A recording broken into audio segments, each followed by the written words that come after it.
Hello everybody. For this next module, we're going to be focusing on the myth of disappearing Indians and the concept of settler time. This image on the PowerPoint's title is a really famous painting called American Progress. I'll come back to it later in the lecture, but it was made in the 1800s, 1870s. And this painting epitomizes settler colonial stereotypes about indigenous peoples, particularly ones that emerged in the 1800s and towards the end of the 1800s. And so the core questions here, right, are how did these literary representations and popular media representations of the Indian, to use Tom King's word, eclipse actual Native American people's lives? How did the representations of Indians replace and eclipse actual Indian people? Where do these ideas come from? What's their history? And how do they construct what I'm going to be calling settler time? So there's the concept, settler time. And these stereotypes, these popular stereotypes, can be glossed as the vanishing Indian or the disappearing Indian or the noble savage. And this is the idea, right, that emerges following the close of what are often called the Indian Wars in the Plains.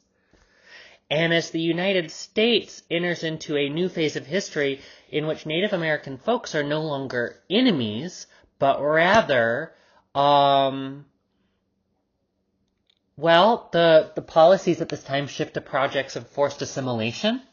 So you see the emergence of boarding schools in the late 1800s, as well as other kinds of policies like the General Allotment Act, which we will talk about later in the semester, that function to reorganize indigenous land tenure or land ownership along settler colonial concepts, settler colonial cultural frameworks of private property and heteropatriarchal family households, meaning households led by men, which were very different than older indigenous frameworks in which land tended to pass through women's line, not men's.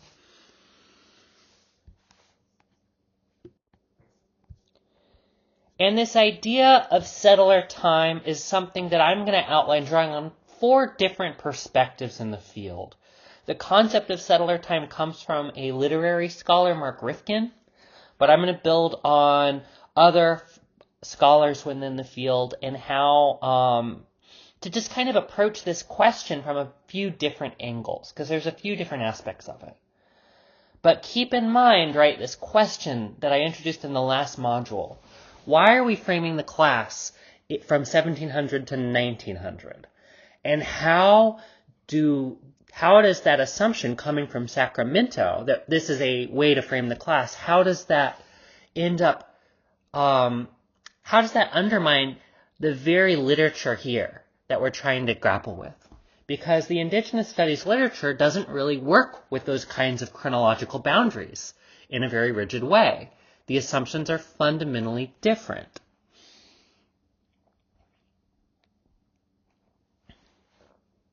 Now, I want to say that you don't have to memorize these names. That's not the point. If anything, these names are really just to help me organize my own thoughts as I synthesize a pretty sizable literature for you guys in the next few minutes. So the first perspective on this issue is going to come from this guy, Benjamin Lee Whorf, in 1944. Now, he's not an indigenous person. He's actually an insurance agent. And as part of his job, he's looking at data of workplace accidents, injuries, deaths, resulting from explosions. And these are explosions in warehouses where people are handling barrels that used to contain, empty barrels that used to contain gasoline or other fuels, flammable fuels. And a lot of these accidents happen because workers are smoking a cigarette near the barrel, and the barrel's all empty, so a lot of the times they don't think about it, and they flick their cigarette away. It lights the fumes from the gasoline or other fuels, and there's enormous explosions. And as he's looking at the data, he starts seeing that Hopi workers, Native American workers from the Hopi tribe, are not really involved in as many accidents. It's mostly white folks who are involved in these explosions. And he starts wondering what's going on there, right? And the conclusion he comes to is that there is something about the kinds of grammatical structures of the Hopi language in which the very concept of the barrels as empty just does not exist culturally. Right? So for settlers, for white folks, they look at these barrels and they say, that's an empty barrel. An empty barrel means there's nothing in it. So why would you worry about something that's an empty barrel, right? Even if you logically know there might be fumes in it, it's easy to forget. It's an empty barrel. Whereas for Hopi folks, the concept of emptiness doesn't really exist. Yes, you may not be able to see anything in the barrel, but that doesn't mean it's empty. Because it's going to be filled by something, right? You know, and at the very least, it's going to be filled with air, right? Or breath. Because in many indigenous cultural frameworks, breath, wind, air, right? Like, they're all the same kinds of basic thing, right? It's all air. And he builds on this kind of idea to talk also about how Hopi people tend to understand time differently as well, right? Because if you think about how time works in the United States, in the mainstream dominant settler culture, or in factories, right, or in schools, right, we think about time in a very abstract way. And I have this picture of a calendar to kind of illustrate this image, this cultural set of assumptions that we just adopt without thinking in terms of how we imagine something abstract like time. And so we tend to think of days as if days were things, as if days were objects, right? You have one day, you have the second day, you have the day after that, and you can kind of think of them as if they were all things that you could place side by side by side. Here's today, there's tomorrow, there's the next day. And the calendar does a really good job illustrating this, right? Each day is its own little box, and each box is interchangeable with all the other boxes. Now we can break this down even further, right? Like what about minutes, hours, right? These are, again, abstract measurements. They're units that are interchangeable, right? An hour here, an hour there, it's 12 o'clock, 3 o'clock. You know, the idea is all of this stuff is interchangeable, and we think about them like they're objects, right? Here you have 1 hour, then you have another hour, a third hour. You can, much like the days, you can think of them as if they were objects that you could sit side by side. Now, for Hopi folks, that just didn't make a lot of sense. How could you sit days side by side? How the fuck would you do that? Right? Because in Hopi constructs of time, there's really only one day, and it leaves and it comes back, and it leaves and it comes back, but it's all the same day. You know, like the sun is there, and then the sun leaves, but the sun hasn't, it's not that the sun doesn't exist just because you don't see it. Right? The sun still exists. And so Hopi constructs of time, you might think of it more in terms of motion, right? Time as a kind of function of motion. In this case, the motion of celestial bodies like the sun and the moon. The sun circles over us, right? And that's the day. And then it goes away and it comes back and circles over us again. But it's the same sun and it's the same day. And just because you don't see the sun, just because you don't see the day, doesn't mean it's not there. Likewise with the seasons, right? Dry season, wet season, summer, spring, fall.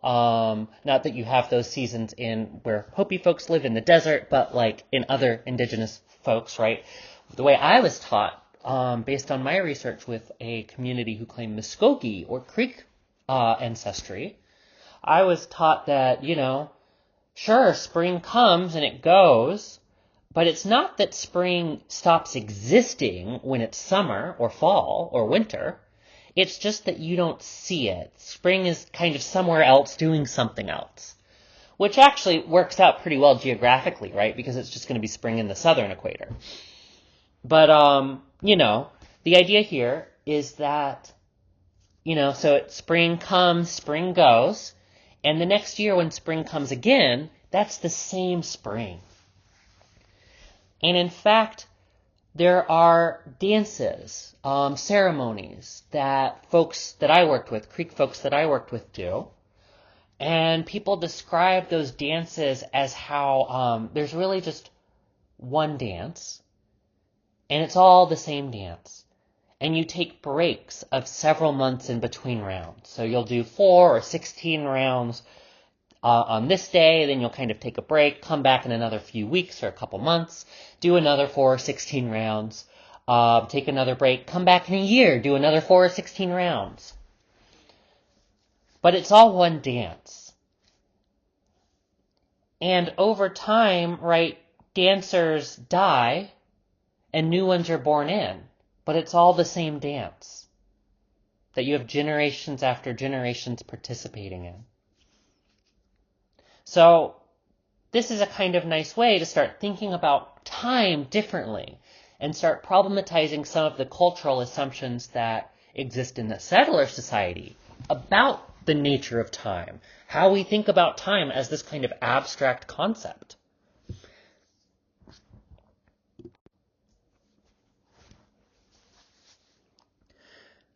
The next piece, the next perspective on settler time, comes from this book, God is Red, by Vine Deloria Jr. Vine Deloria is one of the most prominent Red Power intellectuals and community organizers of his time. He wrote a lot in the 60s, 70s, 80s. Brilliant work. And the argument that he makes in God is Red is that indigenous historical knowledge is organized spatially or geographically and not chronologically. So if you think about the way you're often taught history, right, you might think of like, oh, there's the Stone Age, then there's the Bronze Age, then there's the Iron Age, there's the Industrial Age, there's the Post-Industrial Age, which is where we are now, et cetera, right?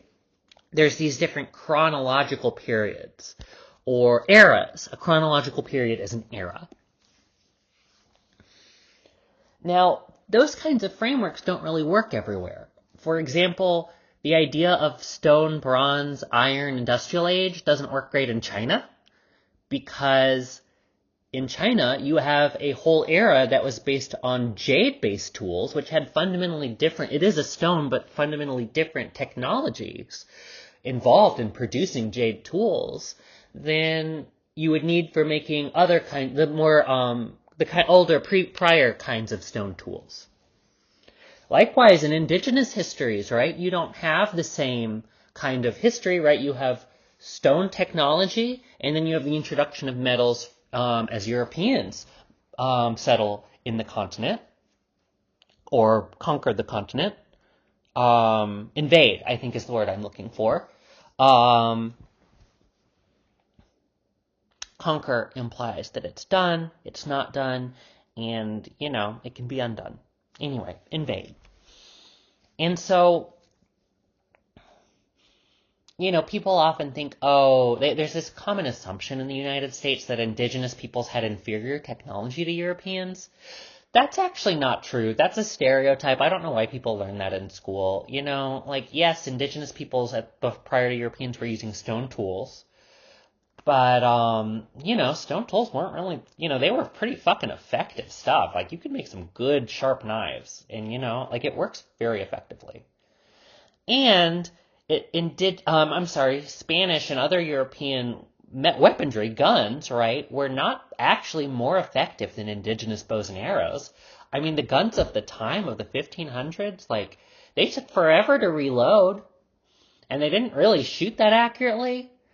And in the time it would take you to get 2 shots off on one of these guns, An indigenous, like a person would be shooting off several arrows in that time, and their arrows would absolutely pierce Spanish armor. Spanish officials wrote about this. Spanish officials also wrote about being driven back by women, because women also knew how to use bows and arrows very effectively.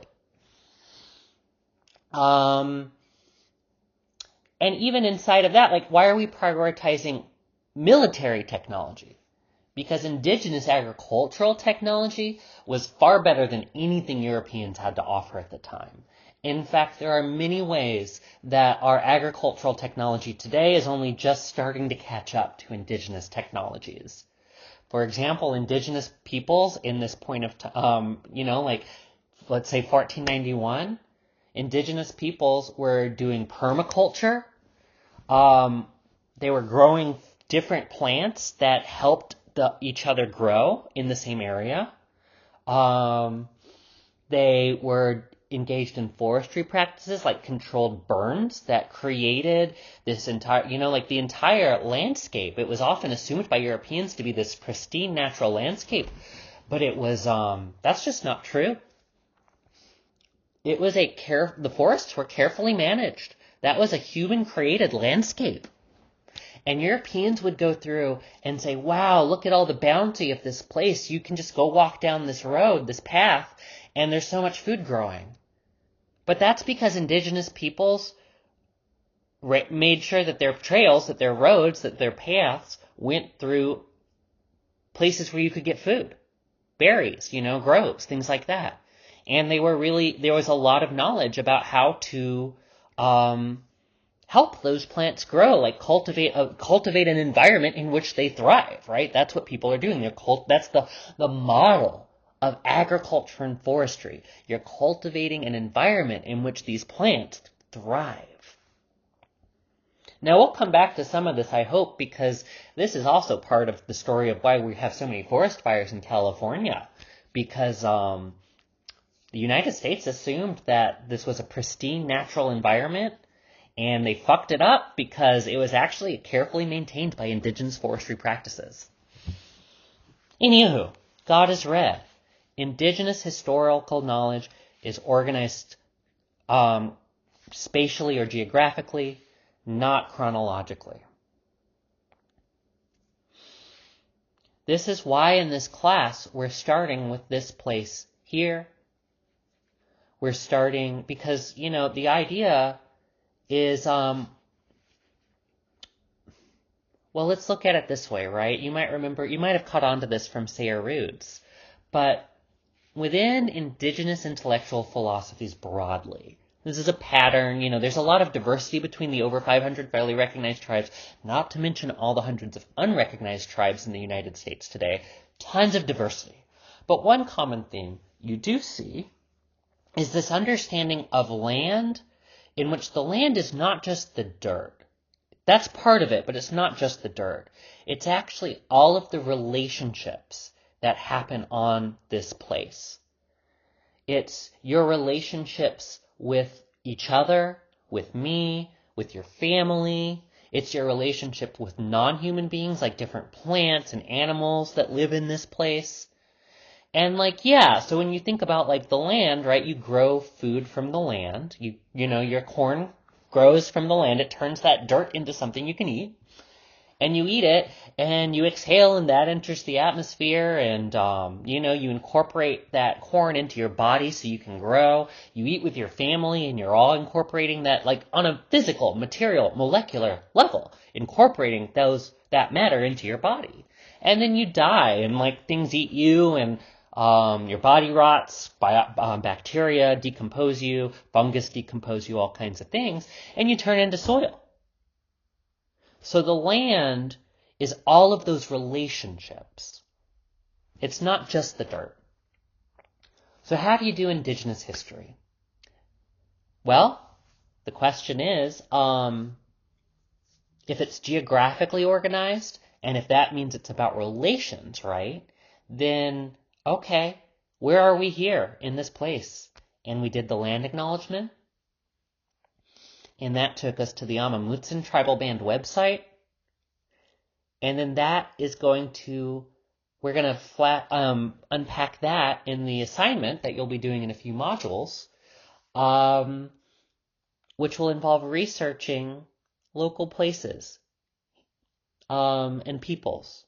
The idea being, who are our relations here in this place? And that's our starting point. Not 1700, but the relationships.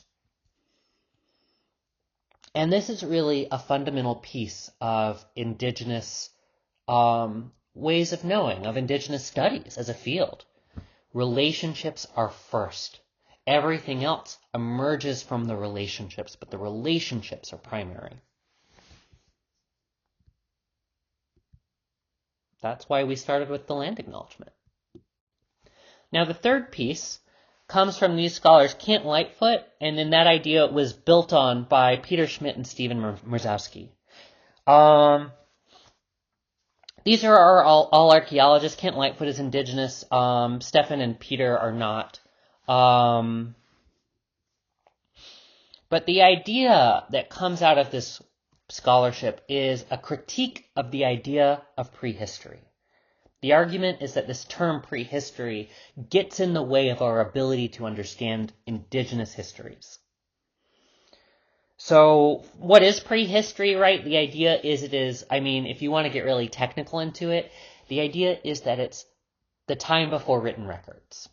History is the study of written records. Prehistory is when you don't have written records.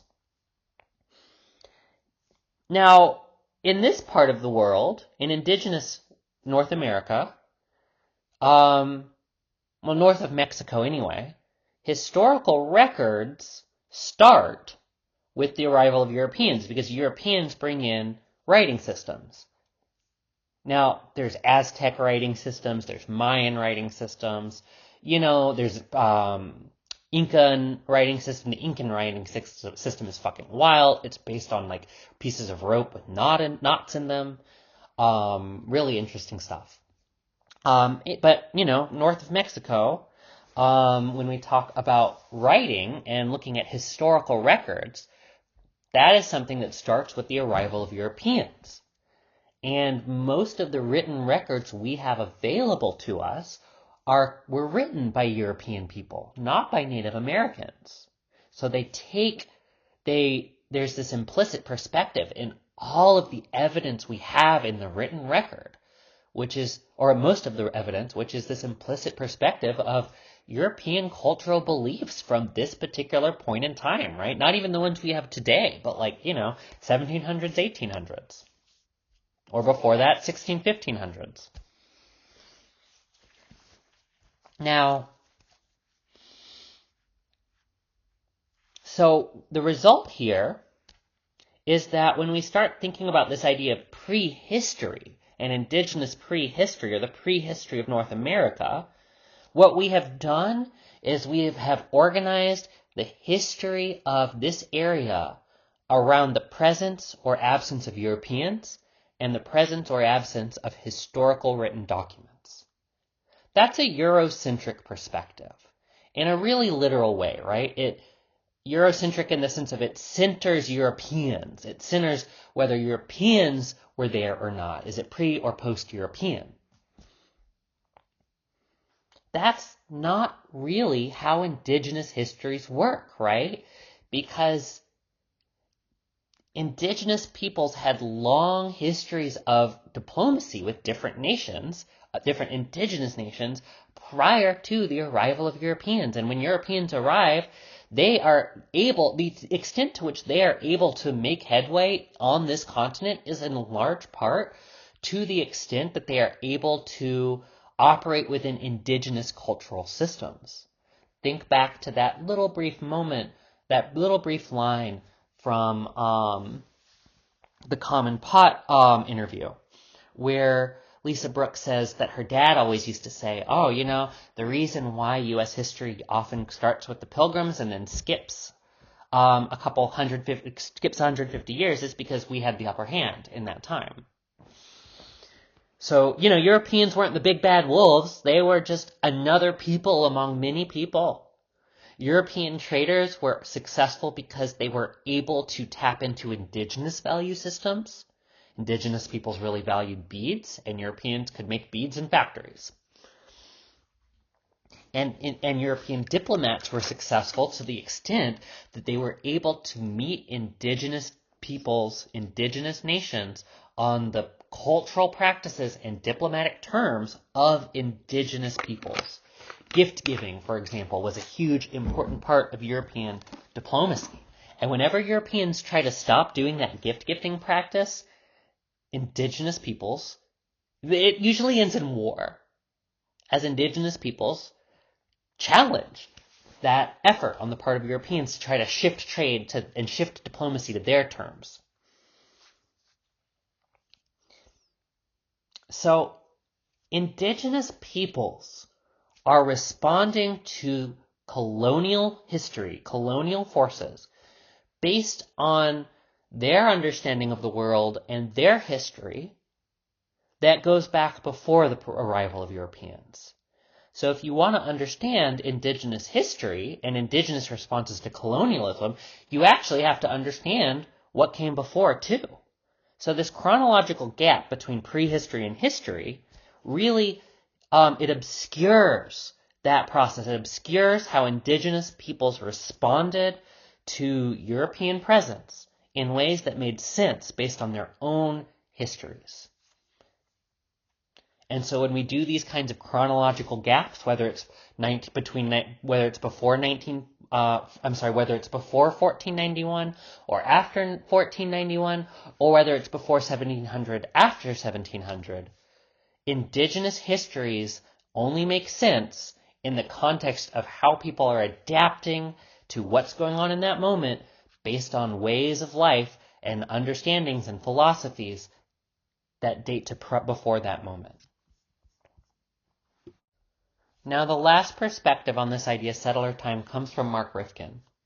I love everything Mark Rifkin does. He's a brilliant scholar, very difficult to read. He's a lit crit guy.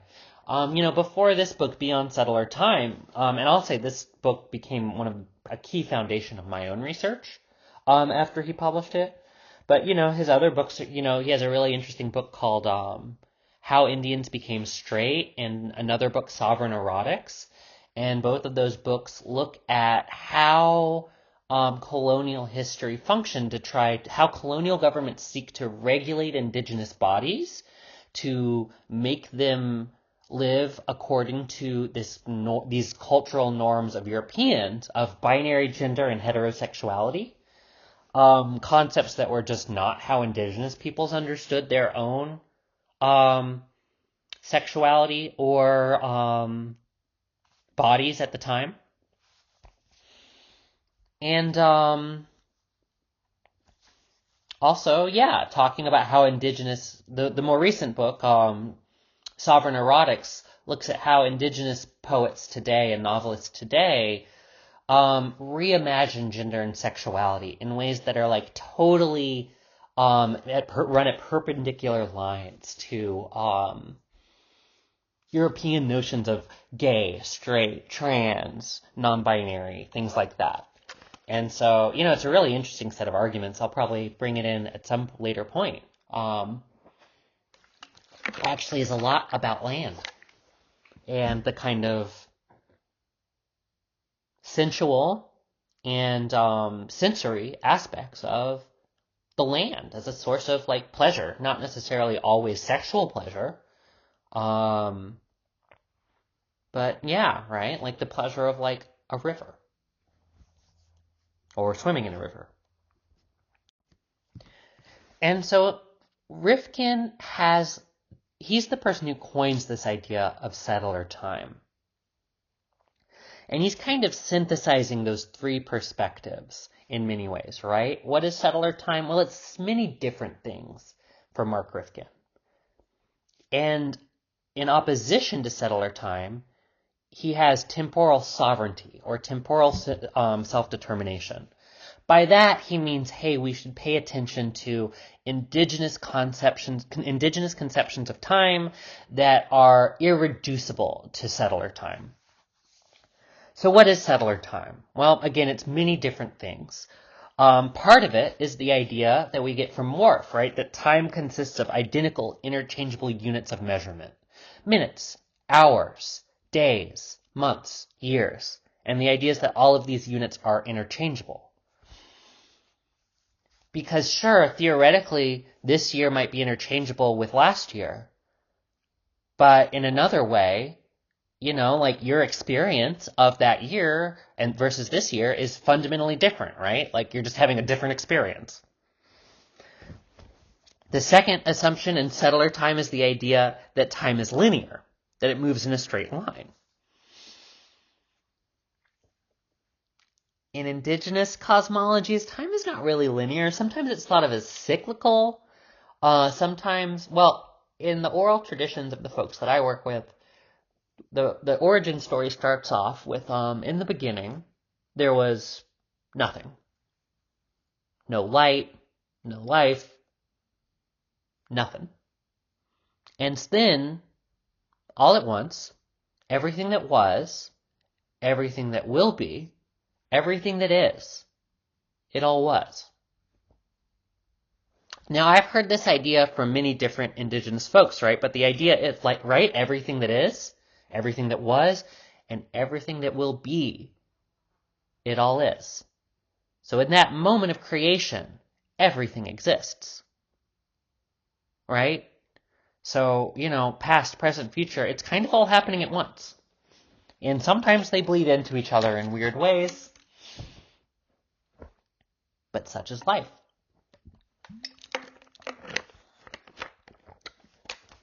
I'll tell you a story about that in a second. The last piece of settler time is the idea that indigenous peoples are prehistorical. Again, that's that point, prehistory versus history.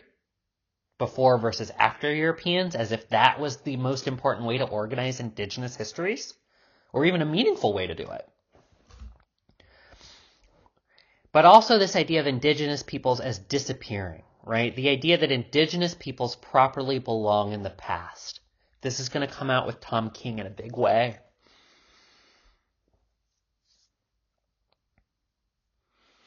And the idea here, right, the idea of the disappearing or prehistorical Indian, the ideology, the belief system, is that Native American folks belong to the past and that the present and the future belongs to settlers.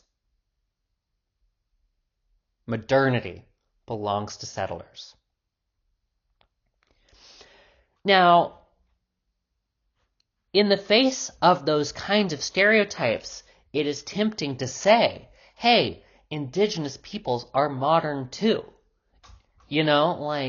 They dress, they're part of this modern world. Indigenous cultures adapt and change to meet the modern world and its need. People aren't actually stuck in the past. And that's important, and it's true. But Mark Rifkin says it's not enough to stop there. Because if we're saying, indigenous peoples are part of the modern world too, that's like saying, indigenous peoples are part of civilization and this kind of older language of civilization and like all the kinds of weird ideas that can come to embody. And so what Mark Rifkin wants to say is it's not enough to say indigenous peoples are modern too, but rather we need to think about what other ways of being in time might exist.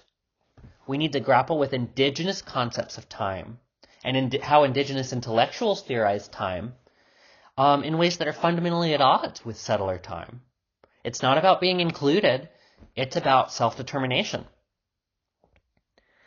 And for Mark Rifkin, he wants to pay a lot of attention to the body and to the felt experience of time, of different moments, right? And again, when you're talking about that felt experience of time, moments are no longer interchangeable. Now, I'll give you a story to kind of illustrate indigenous time or temporal sovereignty. One time, I was a lot younger. I think I was 21. I might have been 20. I had just graduated college, and I had just bought my first car. I sold my motorcycle, bought my first car because I was moving to Miami and the traffic was awful and I was going to die in Miami on a motorcycle. So anyway, I bought my first car, this like cute little Mazda Miata. It was like 15 years old, but it was running good, and I went to visit this community that I was telling you about, who I've done my research with. They were having a ceremony. I was invited. I was just going to kind of say hi and maintain those relationships. And on the way back, I was driving right where the Florida Turnpike splits off from I-75, and the car next to me starts changing lanes into my lane, and they just don't see me at all. So I swerve to avoid them. And as I correct, as I straighten the car out, I can feel the back end of my car continuing to go.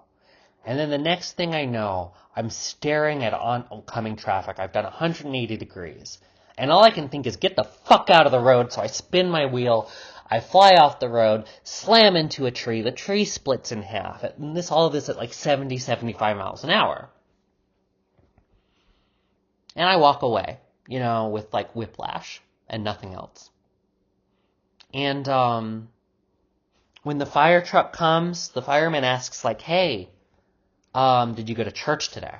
Because you just walked away from a really bad wreck. And I didn't want to say, no, I just graduated college, I've been studying anthropology, and I was working with this indigenous community, and I was visiting them, and I was participating in their ceremonies, and that's what I was doing earlier today. So I just said, no, I haven't been to church. And he says, well, you might want to think about it. You might want to think about going. And I was talking, later that day, I was on the phone with the leader of this community, and I told him what happened. And he says, hey, that's really weird. Because around the same time you had your accident, there's this tall post in our ceremonial space. It's called the square grounds, or stomp grounds. There's this tall post, and at the top of the post is a carved fish effigy, a wooden fish. And for no apparent reason, around the same time as your accident, this post fell over. It's not like there was wind or anything, but it just fell over. And the fish broke into 3 pieces. So that was weird. And then a few days later, we're talking again, and he says, there's a story for why we have that post. The post is, it's part of a game that is commonly played in indigenous communities, stickball. It's the precursor to lacrosse. You have these sticks, and you're trying to hit the ball against the post or against the fish effigy up at the top, and you get different points for where you hit. But the reason there's this post is because of this story, where a long time ago, the people were migrating to where they ended up now, in what today is known as Georgia, Alabama area. But, as they're traveling on their way, they came across this giant bird. And this bird had a bow and arrow, and it would shoot the people, and if you got shot, you would be paralyzed, and the bird would swoop down and grab you and fly you away, and feed you to its chicks. I think there are 7 of the chicks. It's the constellation Pleiades, and I think there's 7 stars in that constellation, but I could be wrong. So the bird feeds you to its chicks. And the people were like, wow, this really sucks. We need to do something about this. But they can't seem to, they can't fight the bird. The bird is big. It flies away. If they try to shoot it with arrows, the bird just flies. So one day Rat comes along. And, for what it's worth, there's this kind of subtext that Rat is like somehow related to the bird. It's important enough that everyone always says that every time they tell the story. I'm not totally sure why it's important, but I'll tell that part to you too. But Rat comes along and says to the people, hey, I'm going to help you out. Why don't you're going to put a post, erect a post, and on the top of that post put a basket with a fish up real high. The bird's going to want to come down and grab that fish because it wants to eat it. And when it does that, I'm going to sneak up the post and chew through that bird's bowstring. And then when the bird is disarmed, you can kill it. And, that's what they do, and it works. And so the people kill the bird, they're all happy, they celebrate, and Rat is happy, Rat celebrates with them. And, that's the story. And so isn't it interesting, this elder that I was working with continued, isn't it interesting that what you said, you fishtailed across the road? And I said, yeah, I fishtailed across the road. And he's like, yeah.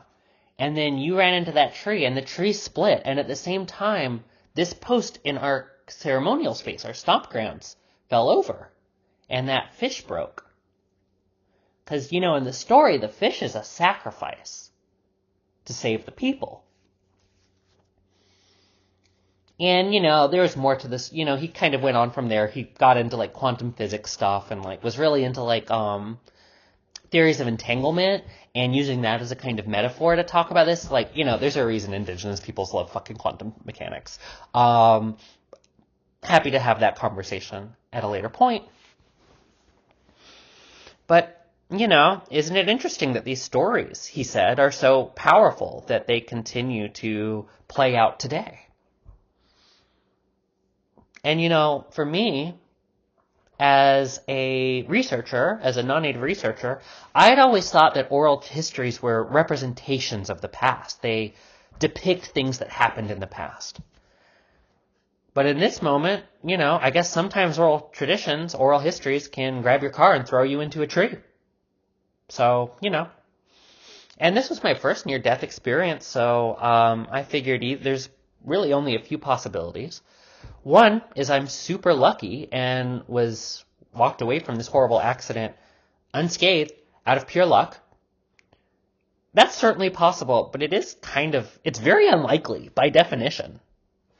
Or I'm hallucinating this entire, I'm hallucinating and I'm actually still stuck in that car spinning out of control and I'm about to die and my brain has concocted an elaborate hallucination to avoid dealing with that reality. I'll just say that as the years go by, I worry about that less and less. Option 3 is the world operates according to fundamentally different principles than I had believed. So that's the idea of temporal sovereignty.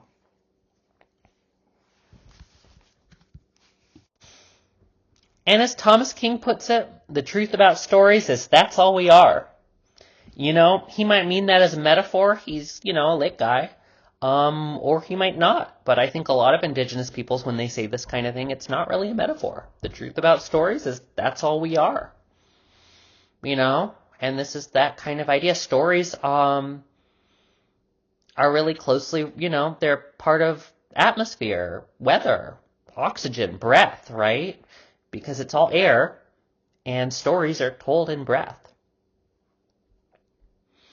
And for the folks I work with, there's this kind of idea that the fundamental reality of the universe is story.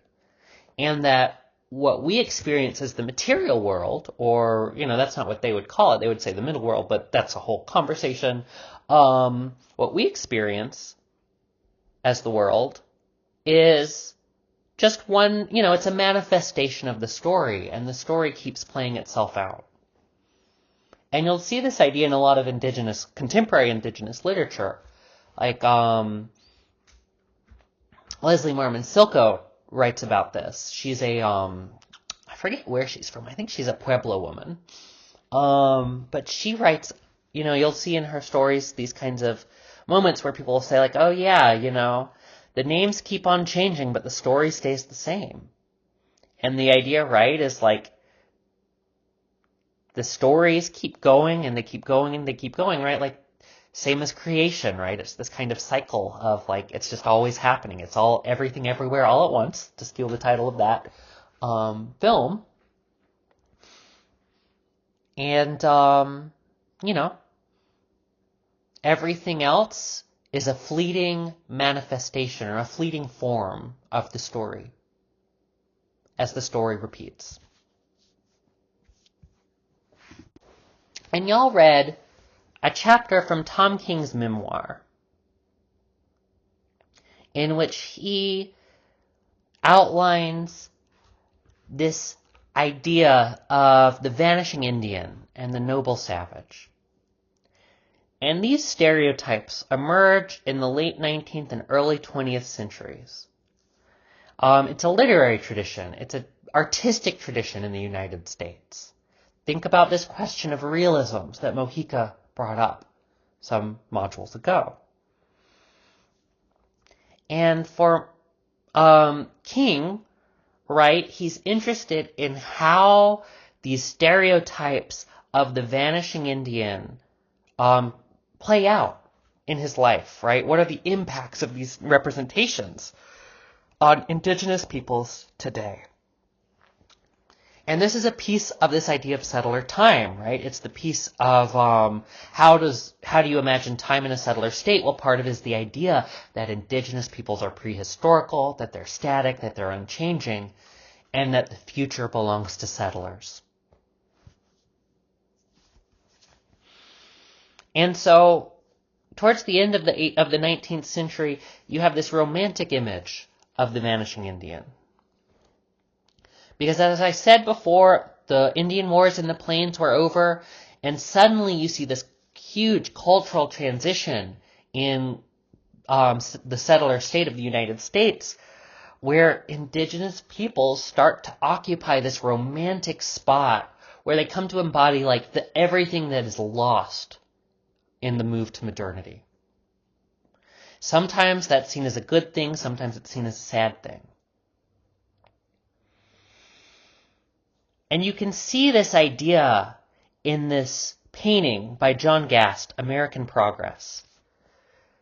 This is the idea of progress, right? And you have the angel of progress flying, bringing with her, you have early European settlers, you have wagon trains, followed by steam engines, plow-based agriculture. And if you look to the side, you see Buffalo and Native American people sort of fleeing this march of progress.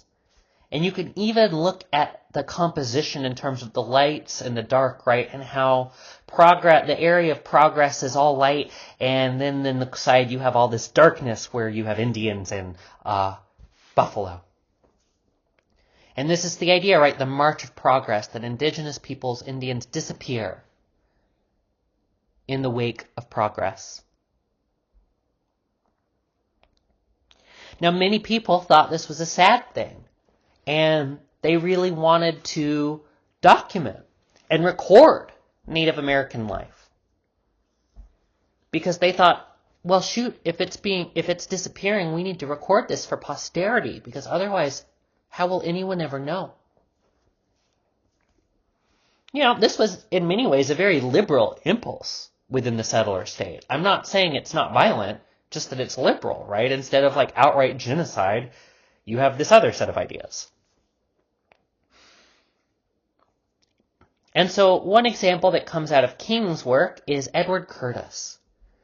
Edward Curtis goes west and says, I'm going to photograph Native American people before they disappear. But the problem is, when he gets there, he finds that indigenous peoples don't look Indian enough. They're too modern, they're too mixed up with colonial culture. They're wearing the same kinds of clothes that settlers wear, right? They're not different enough. And the idea at the time was that authentic, proper Indians belonged to the past, and that any cultural change was a form of cultural loss. Rather than just change, it was seen as loss. And Curtis wanted to document real Indians, not Indians who lost their culture. So what he did was he brought a lot of clothing and props and dressed up the people he took photographs of so that they would look more Indian. Because he ultimately, and this is the idea, right? He ultimately was documenting something that didn't really exist anymore, or exist at that time. And instead of looking to see how do indigenous peoples live today, the idea was that they were disappearing, and this was a form of that disappearance.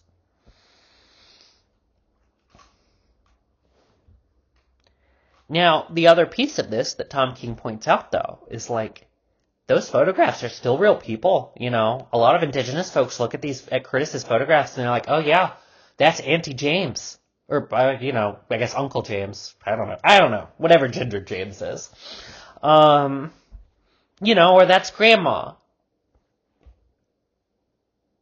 So they're real people. And the thing about this time period, Edward Curtis, this is he's in the early 1900s, but in the late 1800s, you see not just the rise of forced assimilation policies like boarding schools, but you also see this whole new set of phenomenon around this is when you start seeing sports teams naming their teams after Native American stereotypes and having stereotypes as their mascots. It all starts in this era where suddenly Native peoples are no longer the enemies and they start being romanticized.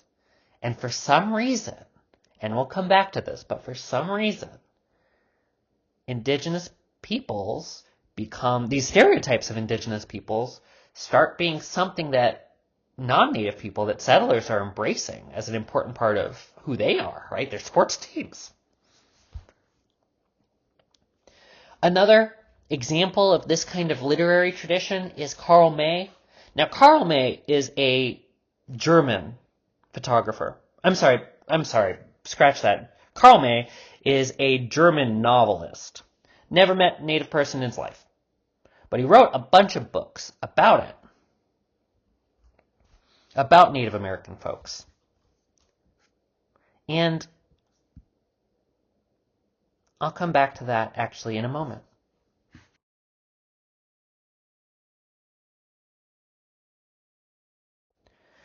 And so here's some photos that Curtis took. Like I told you, right? He carries with him the props and the costumes so that he can dress his subjects up so that they look like proper Indians. And Throssell does a lot of this same stuff too. He takes very similar looking romantic photographs in some of his work. But he also does something a little different. And feel free to pause and look at some of these photos a little more closely as you need to. So this is one photograph that Tom King talks about in that book, The Old and the New. And you have this juxtaposition of the teepee and the log cabin. And every time I see this, it always makes me think of this story that I was told. There was this woman, this older grandma, elderly woman, Mary Johns. She's a Seminole tribe of Florida woman. And she was traveling to one of those mound sites I was telling you about, Moundville in Alabama, with her grandkids. And they're going there because there's a big festival and powwow that's happening there. And they're driving and they get there. And her grandkids look out the window and they say, "Look, Grandma, Indians." Because they saw a bunch of teepees. And they saw teepees and that made these kids think, wow, Indians, cool. Now, of course, these grandkids are Seminole children. They are Native American. But in their mind, Native Americans, Indians, live in teepees. Right? They grew up with those same romantic, stereotypical images. And so, even as a Native American person, they believed Indians were this other thing. And that story just oh man, there's so much to talk about there and so much to think about in terms of how this literary tradition impacts indigenous peoples today. And I just love this one, The Interior of the Best Indian Kitchen on the Crow Reservation. What a title and what a photograph.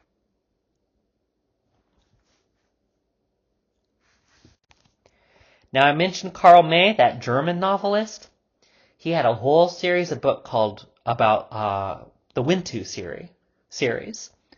And, these books were really popular. That's a photograph of Karl May. He's all dressed up, all nice. Again, German guy, didn't necessarily know any Native folks, but was really into this shit. And so, he wrote these books, and I don't even remember the plot, but there's Chief Wintu, and there's the settler who learns the indigenous ways or whatever, and it's all very cowboys and Indians.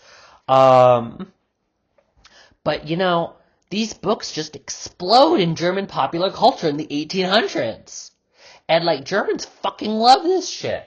And, I think this is actually from some of the other chapters in Tom King's memoir.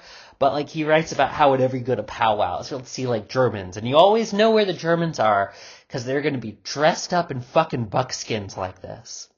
Because for whatever reason, this stereotype just be oh my gosh, it's just so big in Germany.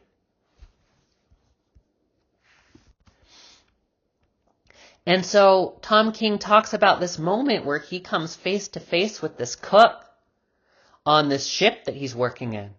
And, the cook says, "Hey, you don't look Native American." And Tom King says, "Well, I am." And the cook says, "I've read a lot of Karl May, and you don't look like the Indians in that book."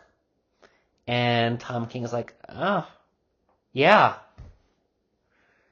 And they talk, and, Tom King's, mentions that he is, not, quote-unquote, pure blood, he's, mixed race. And, the cook gives, says, all right, Karl May was talking about full-blooded Indians, so, I guess I can give you a pass. But it's this kind of funny moment, right? And this is where the title for this chapter comes. You're not the Indian I had in mind. Because actual Native American peoples are stuck trying to live up to these images that settlers hold them to. But it gets even worse because how are you even recognizable as Native American unless you live up to those stereotypes? Tom King talks about how he tried to make a photography book, a coffee table book of his own, kind of taking Curtis's project and redoing it with a more contemporary and indigenous perspective. And so he took all these photos of indigenous artists, and then he realized, wait, how is anyone going to be able to tell that these people are Indians? Because if they aren't dressed up like stereotypical Indian, most people aren't going to know.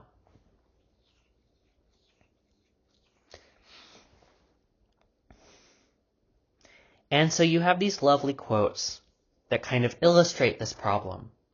Native culture is a vibrant, changing thing, but the idea of the Indian was already fixed in time and space. And the Romantics imagined their Indian as dying, but in dying in that passing away and disappearing from the stage of human progress. Think back to that painting about human progress. There was also a sense of nobility. So this is a really romantic stereotype, right? This is the idea of the noble savage, right? There's the savage who you're at war with, the enemy, and then there's the noble savage, which is the disappearing Indian. If you've ever seen references to that commercial against littering from the 1960s, the Indian who cries a single tear while the litter is carried across the landscape.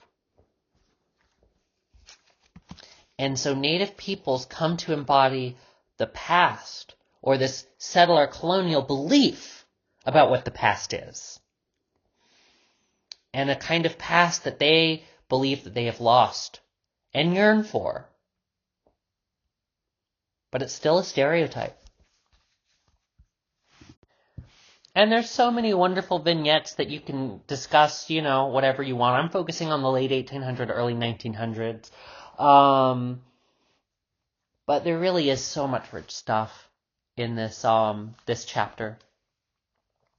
But this idea on 53 is a really nice summary of the main idea. How can something that has never existed, the Indian, have form and power, while something that is alive and kicking, Indians, actual human beings, are invisible?